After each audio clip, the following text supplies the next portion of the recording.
22세기, 23세기를 마저도 1910년부터 45년까지의 일제강점기가 우리의 역사 가운데 또 우리의 삶 가운데 아주 큰 영향을 미쳤듯이 똑같은 일이 기원전 587년에 예루살렘의 유대 땅의 이스라엘 사람들에게 일어났습니다. 바벨론의 공격으로 유다 왕국은 왕국이 멸망을 하게 되었고, 다윗 왕국이 멸망했고, 예루살렘의 성전이 회파되었고 무너지게 되었고, 궁전도 파괴되고 성문은 불타고 성벽은 이제 무너지는 그러한 일을 우리가 보게 됩니다. 비극은 거기서 끝나지 않고 바벨론은 예루살렘의 중요한 귀족들과 사람들을 포로로 잡아서 자기들의 왕국으로 끌고 갑니다. 이것이 바벨론 포로기의 시작입니다. 우리가 읽고 있는 구약의 대부분의 책들이 바벨론 포로기에 이스라엘이 고민했던 질문에 대한 대답이라고 제가 성서대학이나 또 여러 자리를 빌어서 여러분들 설명해 드렸습니다. 우리는 왜 이스라엘인가? 즉, 우리는 왜 하나님의 백성인가?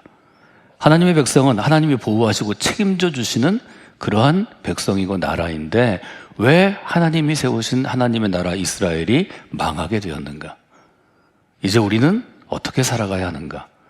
이런 근본적인 질문들을 통해서 토라의 앞부분, 우리 5권의 책들이 형성되고 또 예언서들을 해석하게 되고 또 거룩한 문서, 시편이라든지 잠언이라든지 전도서와 같은 책들이 다시 한번 이스라엘에 의해서 조명을 받는 그러한 시대라고 볼 수 있습니다. 성벽이 무너졌다면, 아주 오랜 세월, 1000년을 이어온 성벽이 무너졌다면 그 어려운 시기가 지나면 누군가는 성벽을 다시 쌓아야 할 것입니다. 오늘 우리가 함께 읽은 느헤미야의 본문은 무너진 예루살렘의 성벽을 누가 쌓을 것인가 하는 문제입니다. 예루살렘에도 남겨진 유대인들이 있었습니다. 거기에도 리더들이 있었을 것입니다. 유대인들을 사랑하고 하나님의 백성들이 세운 이스라엘을 새롭게 세우고자 하는 시도가 있었을 것입니다.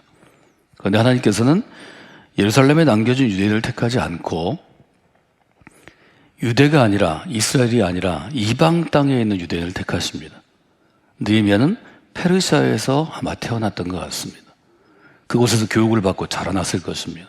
거기서 직장을 잡는데 그 직업은 왕의 신하였습니다. 관직에 올라가게 된 것입니다. 왜 하나님께서 이스라엘에 있는 유대인을 선택하지 않고 택함 받은 그릇이라는 주제로 보면 페르시아 가운데 있는 포로로 잡혀간 유대인을 선택했는가 하는 점을 오늘 좀 생각해 보는 것이 오늘 제가 여러분과 느헤미야를 나누는 이 성경을 보는 일종의 주제라고 볼 수 있을 것 같습니다. 인생은 무엇에 따라 달라지는가를 생각해 보면 가장 중요한 질문은 이것이라고 생각합니다. 과연 그 사람이 무엇에 관심을 가지고 있는가 하는 것입니다. 그 사람이 관심을 갖고 있는 것, 즉 내가 관심을 갖고 있는 것에 따라 내 인생이 달라집니다. 내가 무엇을 즐거워하는가? 내가 무엇에 시간을 많이 쓰고 있는가? 내가 무엇에 내 재능을 쓰고 있는가? 내가 무엇에 나의 재정적인 여유를 쓰고 있는가? 이것이 내 인생의 많은 부분들을 만들어 가게 됩니다. 어떤 사람들은 말로는 내가 이러이러한 사람이 되기를 원한다 얘기하지만 자기의 시간과 자기의 에너지와 자기의 관심은 다른 것에 쓸 수 있습니다. 절대로 이런 사람이 되지 못하죠.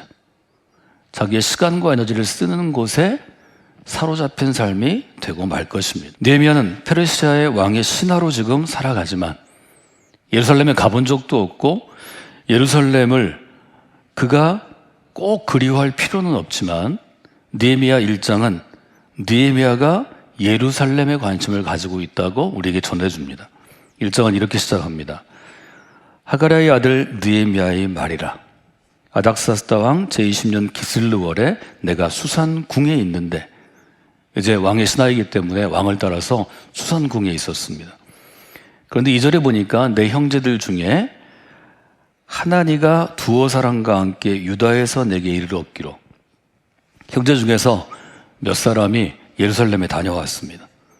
예루살렘에 다녀온 사람에게 물어볼 말이 많을 것입니다. 그곳은 어떤 식물이 자라고 있는지, 그곳은 어떤 땅인지, 어떤 사람들이 있는지, 아니면 여행은 즐거웠는지, 혹은 그들이 공통적으로 알고 있는 어떤 사람이 있다면 그 가족은 잘 있는지.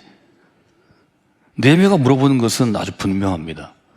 내가 그 사로잡힘을 면하고 남아있는 유다와 예루살렘 사람들의 형편을 물은지.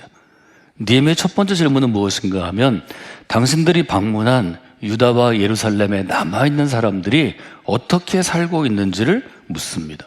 그들이 대답하죠. 사로잡힘을 면하고 남아있는 자들이 그곳에서 큰 환난을 당하고, 환난을 당한다는 것은 뭘 의미하나요? 바울의 서신에서 우리가 지난달에 설명해 드린 것처럼 포도주를 짤 때 큰 바위로 포도를 짓눌러서 밑으로 즙이 떨어지듯이 이때 쓰는 환난이라는 것은 무거운 바위나 쇳덩이에 깔려서 당하는 고통입니다. 능욕을 받으며 이 능욕은 누군가 나를 모욕하고 멸시하는 것입니다. 내가 침을 뱉고 뺨을 때리고 나의 마음을 깨는 것입니다. 상처 주는 일입니다.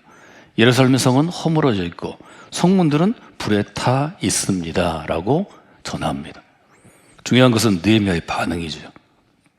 예루살렘과 유다가 지금 황폐해 있고 모욕을 받고 있고 수치를 당하고 있다는 이야기를 듣고 4절은 아주 짧은 동사들을 쭉 연결해서 우리의 동작을 표현하는 일종의 서술어를 연결해서 그가 어떤 마음을 갖고 있는지를 알려줍니다. 첫째, 그 말을 들었습니다. 듣고. 두 번째, 주저앉았습니다. 앉아서. 세 번째, 울었습니다. 그 다음에 그 울음과 슬픔이 한 주간 동안은 갔습니다. 수일 동안 슬퍼했습니다. 그 다음에 하나님 앞에 금식했습니다. 기도했습니다. 들었습니다. 앉았습니다. 울었습니다. 슬퍼했습니다. 금식했습니다. 기도했습니다. 이 6개의 동사들이 순식간에 한 문장이 쫙 이루어지죠. 한 절에 이루어지는 것을 우리가 볼 수 있습니다. 이것이 느헤미야의 마음이었습니다. 하나님은 그 마음을 보셨습니다. 저는 이 마음을 선한 마음이라고 이름 붙여보겠습니다. 하나님은 그 선한 마음을 보시고 느헤미야를 선택하십니다. 느헤미야는 하나님의 손에 택한 그릇이 됩니다. 하나님은 선한 마음을 중시하십니다. 하나님의 일에 선한 마음이 있어야 합니다. 하나님의 공동체, 느헤미야에게는 이스라엘에게, 여러분에게는 성광교회 믿음의 공동체, 크게 보면 한국교회, 세계교회 그 마음을 품으셔야 합니다. 그것은 여러분의 관심과 사랑과 여러분의 애정입니다. 여러분의 충성과 여러분의 헌신입니다. 선한 마음을 품지 아니하는데 하나님이 선택하실 리가 없습니다. 하나님의 일에, 하나님의 공동체에, 하나님의 사람들의 선한 마음을 품는 이 한 해가 되기를 주님의 이름으로 부탁을 드립니다. 이어지는 2장, 우리가 함께 보는 2장은 느헤미야가 이제 예루살렘에 총독으로 가는 장면인데, 예루살렘에 총독으로 가기 위해서는 누군가 총독을 임명해야죠. 왕이 할 일입니다. 왕이 요청할 수 있는 것이 아닙니다. 이것은 왕의 마음을 얻어야 하는 일입니다. 1장을 우리가 다 살펴보지 않았지만 느헤미야를 우리가 좀 더 세세하게 읽을 때를 여러분이 기억해 보시면 느헤미야는 주저앉아서 슬퍼하기만 한 게 아닙니다. 적어도 4달 가까운 동안 100여일 이상 뜻을 정하고 기도합니다. 하나님 이 일을 도우시기를 원합니다. 하나님의 손길을 구합니다. 하나님의 긍휼을 구합니다. 그렇게 4달 정도가 지난 다음에 2장 1절에 보면 아닥사스다 왕 제20년 니산월에 왕 앞에 포도주가 있기로 내가 그 포도주를 왕에게 드렸는데, 우리는 그래서 왕 옆에서 왕이 먹을 포도주를 드리는 그런 권한을 가지고 있는 일종의 아주 측근, 일종의 비서실 뭐 이런 곳에 있는 신하라고 우리가 생각합니다. 근데 왕이 물어봅니다. 내가 병이었거늘 어찌하여 얼굴에 수심이 가득하냐? 왕이 물어보죠. 자기 매일 보는 신하, 여러분이 아시는 것처럼 왕이 먹는 데는 왕을 암살할 독을 넣을 수 있기 때문에 미리 맛을 보는 사람들, 또 뭐 은을 넣어가지고 독이 있나를 시험하는 사람들이 있죠. 마치 왕의 생명을 지키는 자입니다. 이 관계를 통해서 우리는 느헤미야가 왕과 얼마나 가깝고 친밀한 관계였는지를 알 수 있습니다. 왕이 그 얼굴을 봤는데 너 무슨 어려움이 있구나, 무슨 스트레스야, 왜 걱정하고 있어, 이걸 물어볼 만큼 친밀하고 신뢰하는 관계라는 거죠. 왕이 얘기합니다. 이는 필연, 이것은 반드시 너의 마음에 지금 근심이 있기 때문이다.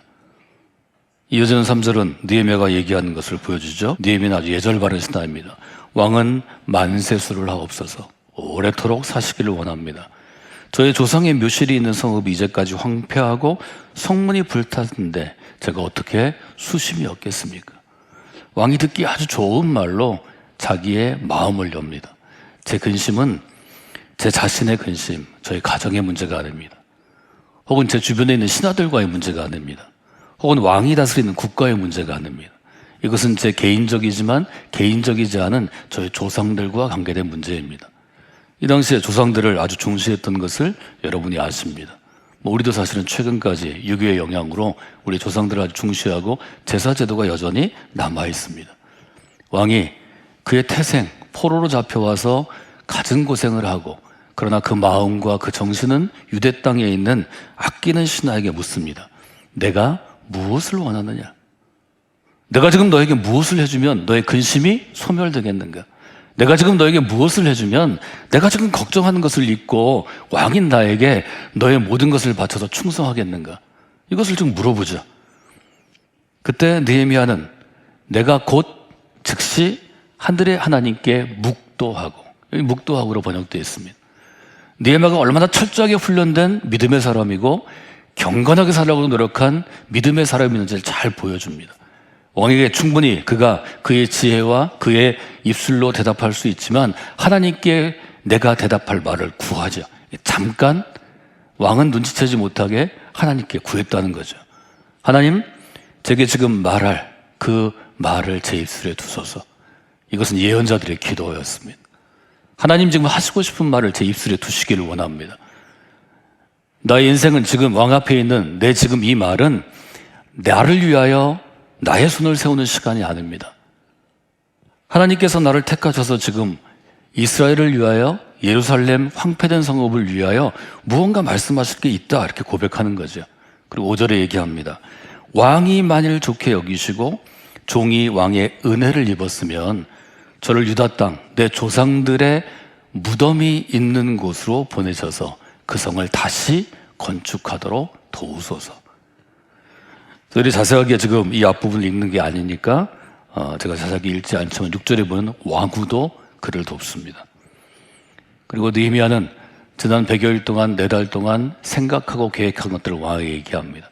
그냥 가서는 안 되니까 건축하는 데는 수많은 재료가 있어야 합니다. 수많은 사람들이 있어야 합니다.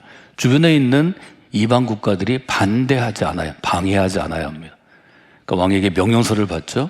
왕이 쓸 수 있는, 왕궁에 쓰는 재료들을 쓸 수 있는 권한을 제게 주시고 그 명령서, 조서를 써주소서. 저를 지키고 보호하도록 다른 사람들이 방해하지 않고 제가 무사히 예루살렘에 가서 이 일을 하도록 나를 지키는 조서를 써주소서. 얼마나 면밀하게 준비하고 지혜로운 사람인지를 잘 보여줍니다. 하나님이 충분히 선택할 이유가 여기에 있는 거죠. 하나님이 선택하실 재능이 충분히 있는 사람입니다. 오늘 제가 여러분과 주목할 것은 11절과 12절입니다. 예루살렘에 도착을 했습니다. 도착해서 내가 예루살렘에 이르러 머무른 지 사흘 만에, 그 다음에 이제 12절에 보면 드디어 사흘 동안 잠잠히 있다가 일하기 시작합니다. 근데 그 일하는 것을 이렇게 기록하죠. 한번 읽어볼까요? 내 하나님께서 예루살렘을 위해 무엇을 할 것인지 내 마음에 주신 것을 내가 아무에게도 말하지 아니하고 밤에 일어나 몇몇 사람과 함께 나갈새 내가 탄 짐승 외에는 다른 짐승이 없더라. 느헤미야는 예루살렘에 도착해서 무엇을 할 것인지를 분명하게 얘기합니다. 예를 들어 자기가 태어난 땅은 아니지만 자기의 고국의 총독이 되었습니다. 그곳에 말하자면 왕이 되는 거죠. 왕이 되면 자기가 하고 싶은 일이 많을 것입니다. 우리가 어떤 기관, 어떤 지역의 리더가 된다면 하고 싶은 일이 많죠. 지금 느헤미야는 이렇게 얘기합니다. 내가 하고 싶은 일을 지금 하는 게 아닙니다. 하나님께서 예루살렘을 위해서 무엇을 하실 것인지를 알았다고 표현합니다.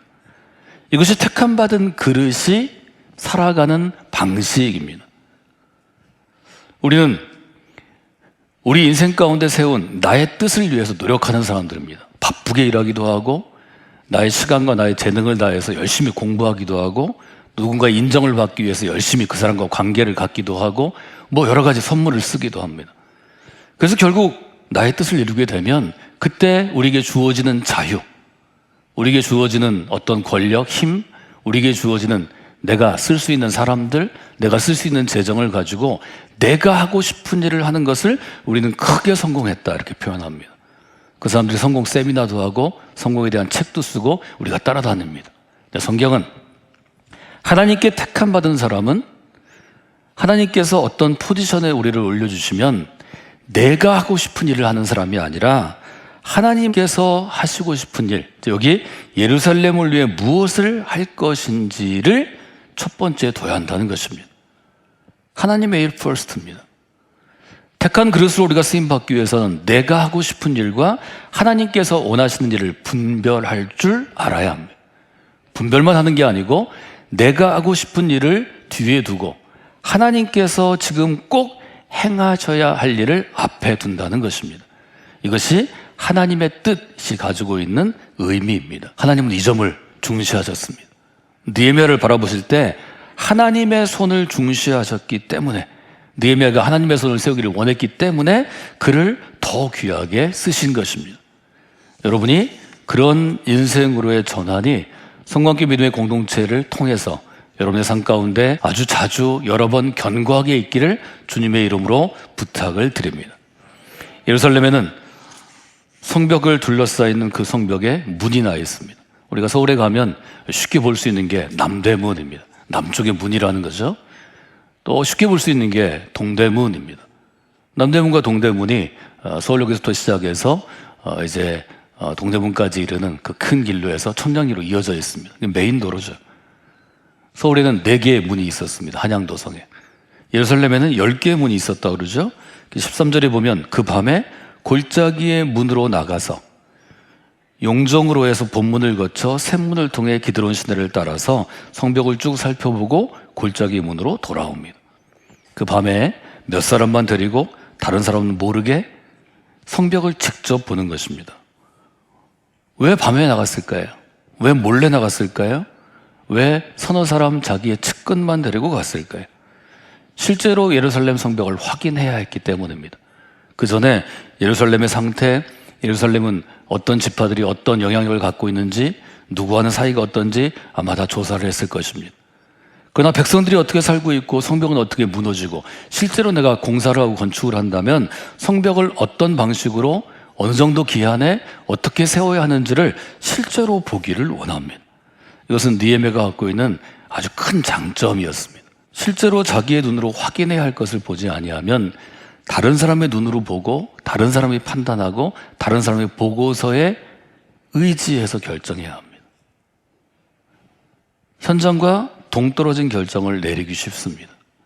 이것은 모든 분야의 리더십에게 오는 사실 리더십의 큰 치명적인 약점입니다.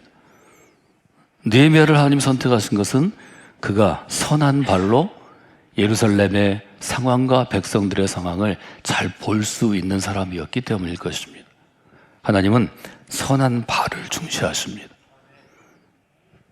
하나님의 택함을 받은 그릇들은 선한 발이 있습니다. 더 중요한 일은 4번째라고 생각합니다.